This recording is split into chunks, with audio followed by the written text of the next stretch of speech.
제대로 보고 제대로 행동하는데 편안하지 못하고 있구나. 그래서 예수님께서 말씀하십니다. 편안해라.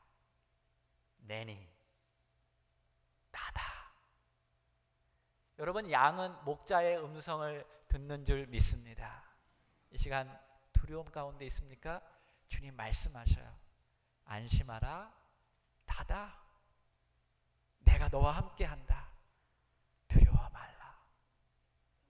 양은 주님의 음성을 들어야 평안할 수 있어요. 평안해야 제대로 생각하고 제대로 행동하고 제대로 말할 수 있기 때문입니다. 믿음의 씨앗은, 하나님의 말씀은 우리 안에서 역사하는 거예요. 우리 안에서 역사하는 거지 환경 속에서 있지 않아요.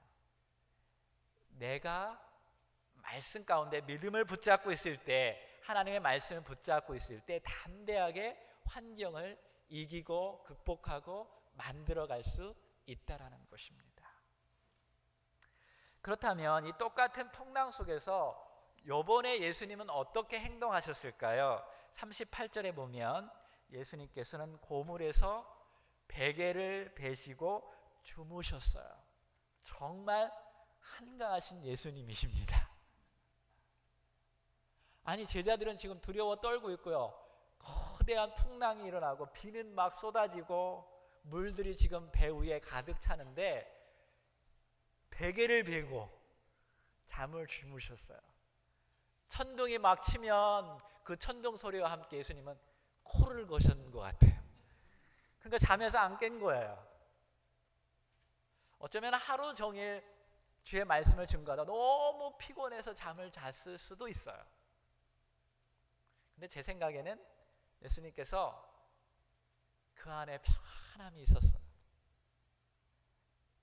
예수님이 주는 평안은 세상이 주는 평안이 아니라 하늘의 놀라운 평안인 줄 믿습니다. 그 평안이 예수님 안에 있는 거예요. 그러니까 어떠한 풍랑 환경이 있어도 예수님은 잠을 깊이 주무셨어요. 어떠한 믿음이 예수님 안에 있었을까요? 예수님은 풍랑을 일으키시는 분도 하나님이시오, 풍랑을 멈추게 하는 분도 하나님이심을 예수님은 믿었습니다. 할렐루야. 풍랑을 더 크게 하시는 분도 하나님이시오, 풍랑을 줄이시는 분도 하나님인 것을 믿었기 때문에 예수님은 잠을 주무실 수 있었어요. 평안하게. 아무리 중간에 마귀가 장난을 쳐도, 인간이 실수하고 넘어져도 궁극적으로 모든 것이 하나님의 손에 있다는 것을 예수님은 믿었기에 예수님은 마음 가운데 평안함이 있었다는 것입니다. 미국의 맥스 루케이도 목사님이 있어요. 아주 유명한 목사님이죠. 많은 책을 쓰고 설교도 아주 잘하시는 목사님이 있는데, 이 목사님이 간증한 이야기를 제가 들었습니다. 이 목사님도 성도들이 목사님 두려워한 적이 없습니까? 무서워한 적이 없습니까? 라고 묻자 저도 있었습니다 라고 간증을 했어요. 그게 언제냐면 이 루케이도 목사님도 그 심장병이 있었어요. 하트 프로그램이 있어서 병원에 실려가게 되었다고 합니다. 병원에 실려가서 인생을 돌아보니까 저 하나님을 위해서 더 열심히 일하고 싶지만 내가 이번에 수술해서 들어가서 정말 하나님이 나를 고쳐주실까? 라는 의문과 함께 두려움이 생기더라고요. 수술이 마치 잘못되면 어떻게 될까? 나의 가족은, 나의 교회는, 두려움이 막 찾아왔더래요. 그래서 목사님이 생각해 보았다라는 거예요. 자, 수술이 안 되면 어떻게 될까? 또 수술이 하다가 어떻게 될까? 여러 가지 생각하면서 고민하는데 최악의 경우를 생각해 보았다는 거예요. 최악의 경우를 생각해 봤더니 최악의 경우가 뭐냐면, 최악의 경우는 천국 가는 거라는 생각을 갖게 되었습니다. 할렐루야. 여러분, 우리 인생의 최악의 경우는 천국 가는 겁니다. 그런 마음이 생각이 들어오니까 마음이 편안해지더라는 거야. 그래? 나는 예수님 믿고 나는 죽어도 최악의 경우는 천국 가는 거야. 할렐루야. 수술이 두렵지 않은 거예요. 나의 가족이, 나의 미래가 두렵지 않아요. 왜? 나는 더 좋은 곳에 간단다. 할렐루야. 우리 옆 사람에게 한번 말해보세요. 최악의 경우는 천국 가는 것입니다. 염려하지 마세요.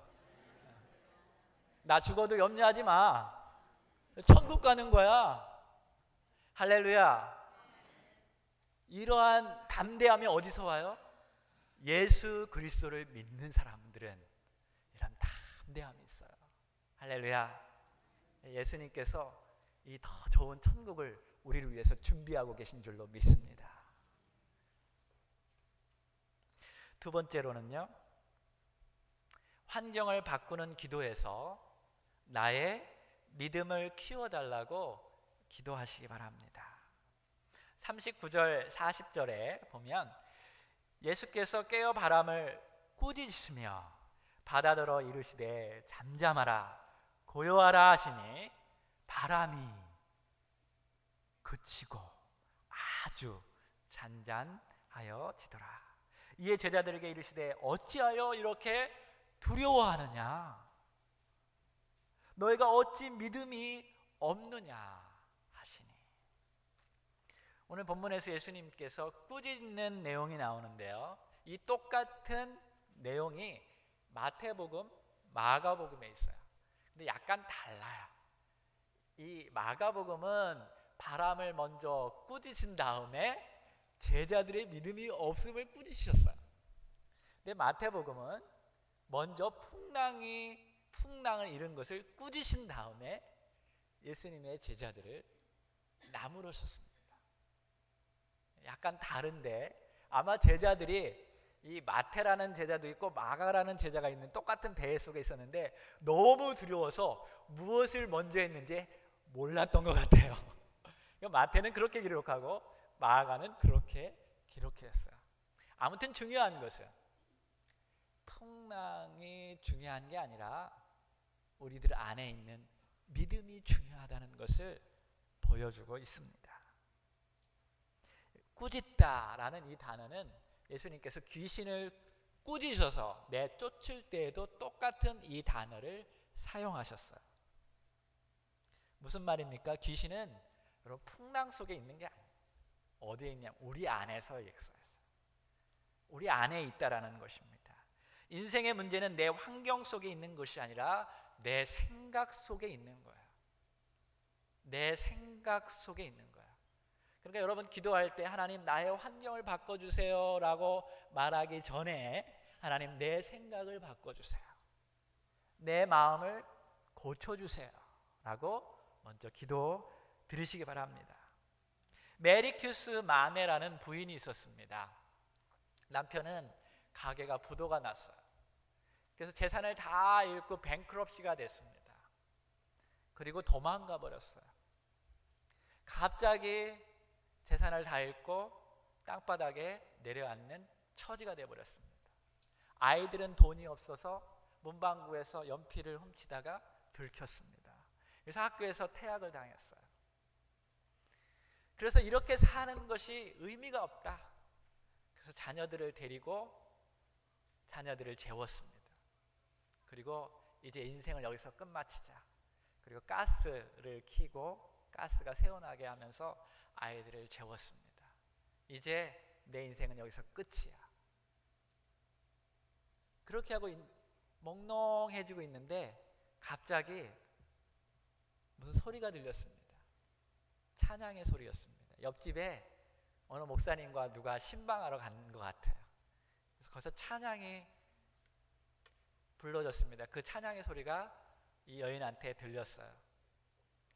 내 모든 시험 무거운 짐을 주 예수 앞에 아래일 때 근심에 쌓인 날 돌아보사 내 근심 모두 만지시네.